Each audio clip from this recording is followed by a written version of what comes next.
Sound and Shadow by Rosalie Krenger.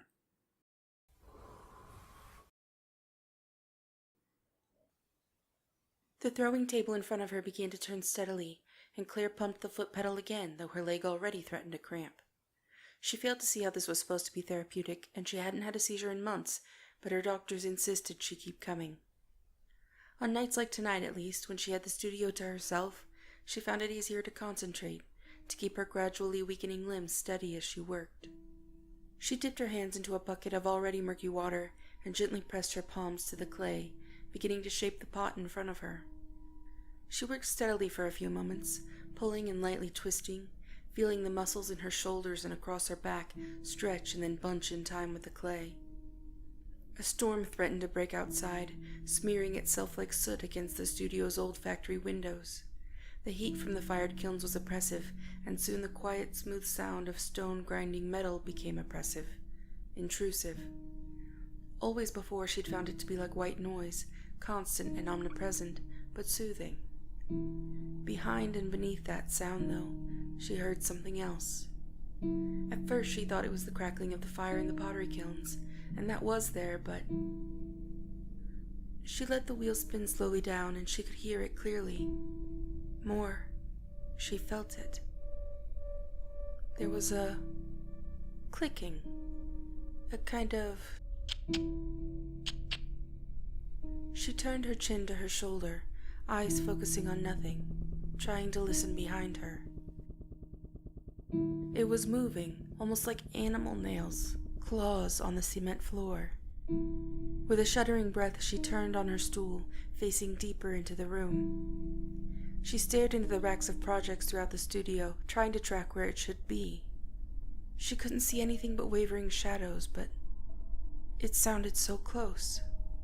The clicking seemed to be right in front of her, and she felt the veins in her forehead pulsing in time with that.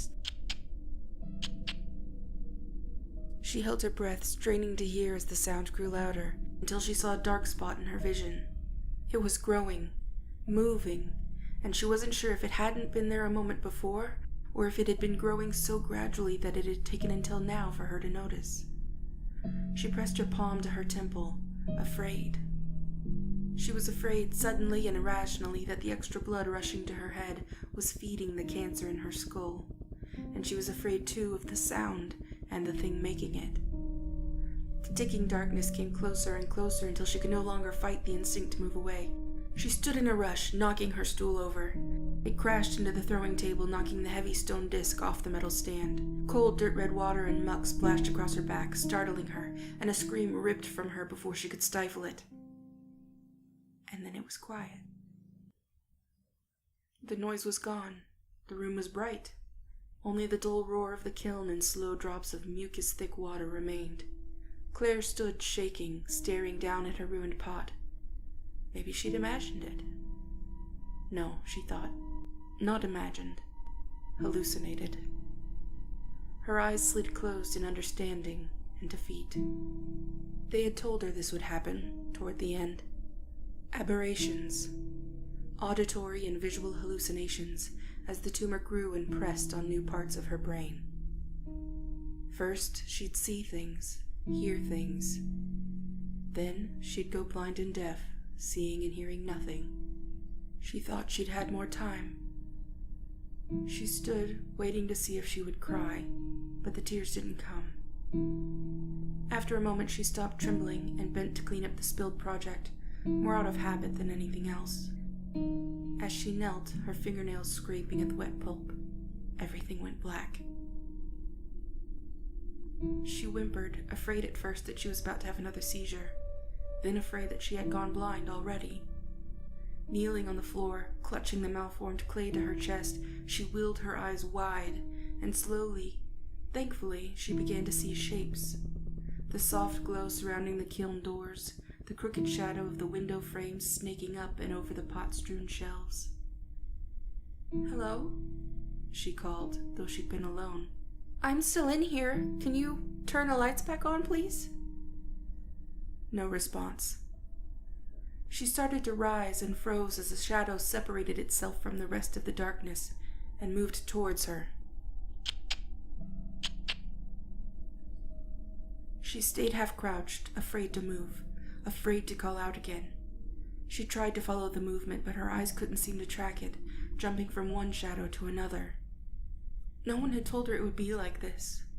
In all the stories in the cancer support group and all of the books she'd read, people had just seen flashes or orbs, maybe vague shapes out of the corner of their eye. They can't touch you, she told herself. That's how you know they're not real. They're just sounds and shadows. Whatever they were, they moved closer, and Claire felt more than saw movement to her side, higher on the wall, move as well. It seemed more than just a shadow. She managed to make herself stand and take a step back towards the large windows. She tried to reach into her pocket to grab her phone, but her slimy, damp hands didn't want to cooperate. She only managed to get it out and press the flashlight button before it slipped from her slick fingers and clattered to the floor. In the harsh circle of blue-white light on the ceiling, something like blackened meat and vaguely human-shaped clawed jerkily toward her. What might have been fingers and toes clinging to the ceiling. It had a head. It had a face. One that seemed to smile in her direction. Claire backed away, watching the thing on the ceiling, listening to the thing in front of her. She wanted to close her eyes, to shake her head until it stopped, but instinct told her that they didn't work like that. She told herself to reach out to it, that when she felt empty air where her eyes told her it should be, she'd know it wasn't real. But she couldn't. The tightness in her chest told her that the air would very much not be empty. She hugged the ruined pot closer to her chest, wet clay squelching out around her fingers, and backed up until her back hit something solid. She froze as the loose hairs around her face tickled her skin.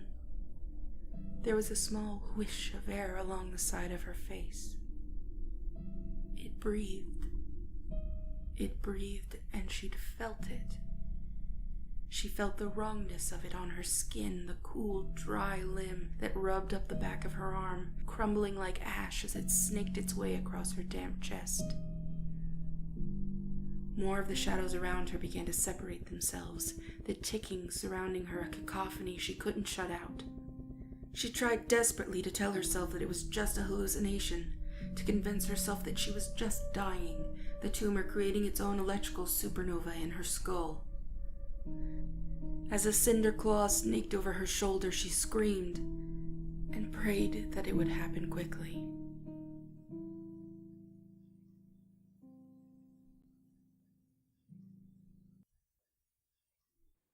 This has been Sound and Shadow by Rosalie Krenger. This story first appeared in Tin Lunchbox Review, Volume 1, Issue 2, and is reproduced here with the permission of the author. A link to the full text is available in the description box below.